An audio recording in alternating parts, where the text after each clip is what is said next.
Why can't there be a challenge on that status tomorrow? Why can't rubles or the yuan or the currencies in Brazil, et cetera, be bundled together, which I understand is part of the objective of the BRICS? But why is there such primacy of the dollar?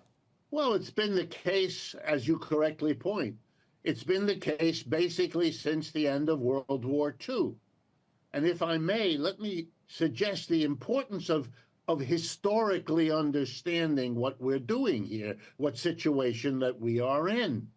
At the end of World War II, all of the countries that might have been competitors of the United States in terms of their economic power, their influence on the world, their importance in the flows of trade and money, all of the potential competitors, and we can list them: Britain, France, Germany, Japan, Russia, all were destroyed by the war.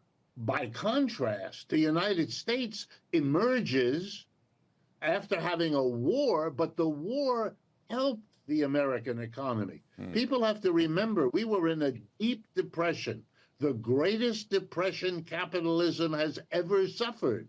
From 1929 to 1940-41, when World War II gets underway, this economy, the U.S., was depressed. In 1933, we had a 25% unemployment rate. 1 out of 4 workers had no work. And this affected every family in the country. So we came out of the Great Depression by means of World War II. We took half of the millions who were unemployed and put them in a uniform, and the other half of the unemployed went to work making the uniforms and the guns and the ships and the planes and all the rest. And so we came out of the war. Yes, we suffered loss of troops who fought. That was certainly significant, but not comparable to what happened in those other countries. But we had an intact economic system. Other than Pearl Harbor, no bomb fell on the United States for the rest of the war. And so there was no contest. We were king of the hill. We, the U.S., was dominant. If you're going to conduct trade, you better use the dollar, because that was the only thing you could be sure was valuable alongside of gold.